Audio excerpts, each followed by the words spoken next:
Hello, this is another edition of This Week with David Rovics, making popular education popular again. Trigger warning. I'm going to talk about some of the things you hear about in graphic detail every time you turn on the news lately. When I was a young man living in Seattle in the 1980s, one of the things us left-wingers were protesting was a police program put into effect known as Weed and Seed. The idea of the program supposedly involved having more police and more proactive police programs in the highest crime neighborhoods which they had on a map. The program was just a fig leaf for increasing police harassment of people of color as far as we could tell. This seemed evident, especially because the highest crime neighborhood in the city was not on their map.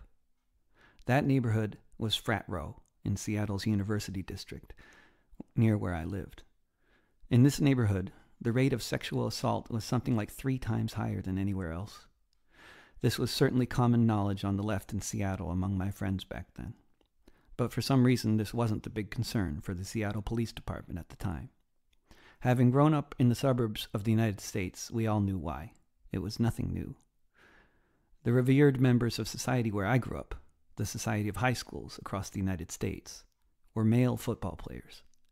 Not just sports players, but American football in particular, the most brutal, thoroughly male-identified of team sports. They were the local stand-in for the armed forces, essentially. Going to pep rallies, a school-wide religious event focused on worshiping the school's football team, was how you supported the troops on a local level. And it, of course, came complete with a mandatory rendition of the Star-Spangled Banner.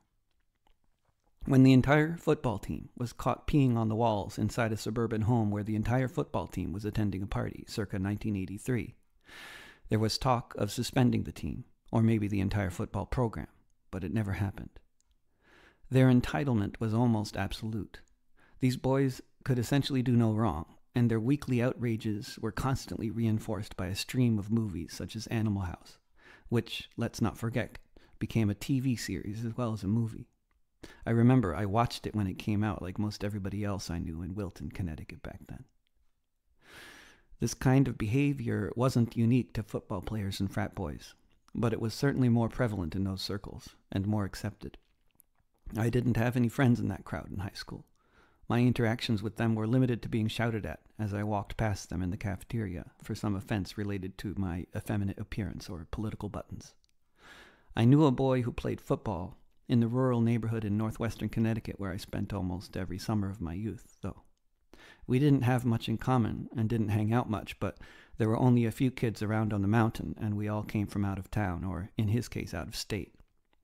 As summer kids who didn't go to school in the area, we barely knew anybody else, so we still found ourselves spending time together pretty often. I hadn't seen this boy in years, since we were both prepubescent. Then, years later, I saw him one summer when he was visiting the mountain briefly. For some reason, he started telling me about what he said he had very recently done back in his hometown. I assume he was telling the truth because it's hard for me to imagine why anyone would brag about such a thing. He said he had been at a party in some suburban house where another high school student, a girl, had drunk too much alcohol and was passed out on a bed in a bedroom. He told me he went into the bedroom, pulled her clothes off, and raped her. I don't think he used that word, but that's plainly what he was describing.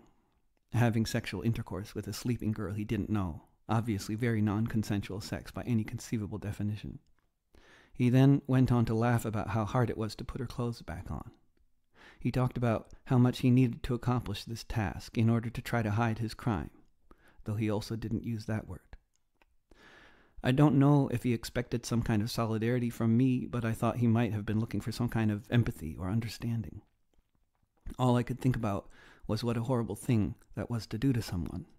But it seemed so unreal at the time, and the people involved so distant in some other state, an unknown victim to me and an assailant I barely knew. I knew many such stories, mostly about fathers who beat my friends, their children. There were many fathers like that in the suburbs of Connecticut. I knew not to tell adults about any of it. I don't know why I knew that. But I eventually forgot about the story, and I don't think I told anyone about it until last week. I remembered it because of Dr. Ford's Senate hearing, and now it's all I can think about. I wonder who that girl was on the other side of the country from me, in some other suburb I'd never been in, that sounded a lot like the one where I grew up. And now, here I am, a middle-aged father of a 12-year-old girl and a 2-year-old boy.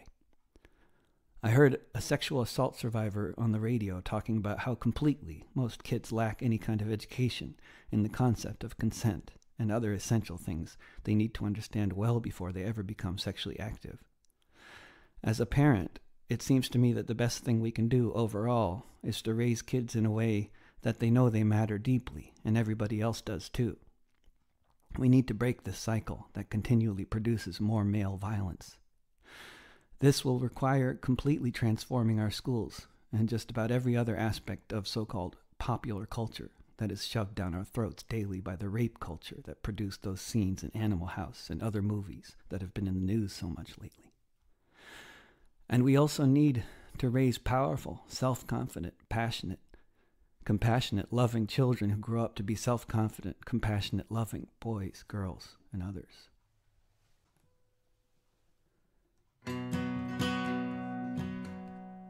You're on your own, you understand, although you're sitting in front of me.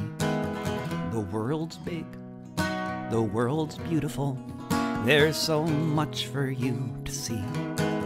There are good people everywhere who are kind to their neighbors and friends. I hope you meet all the best ones. However, in the end, all I know for certain is whatever lies in store. The best and the worst things happen behind closed doors.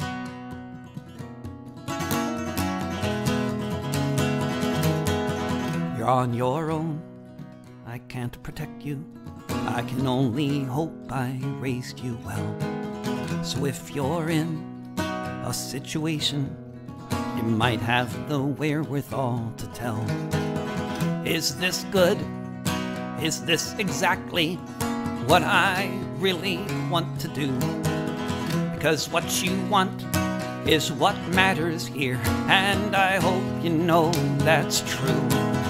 All I know for certain is whatever lies in store. The best and the worst things happen behind closed doors.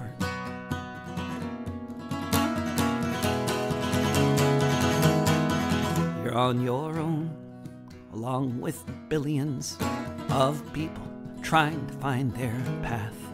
Some are raised in loving empathy, but there are many reared by wrath. There are those like you, for whom the planet Earth is a wondrous place to share.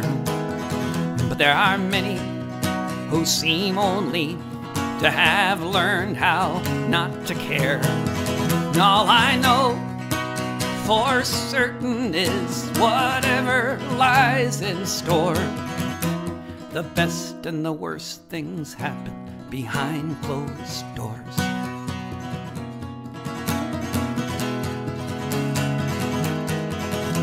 The best and the worst things happen behind closed doors.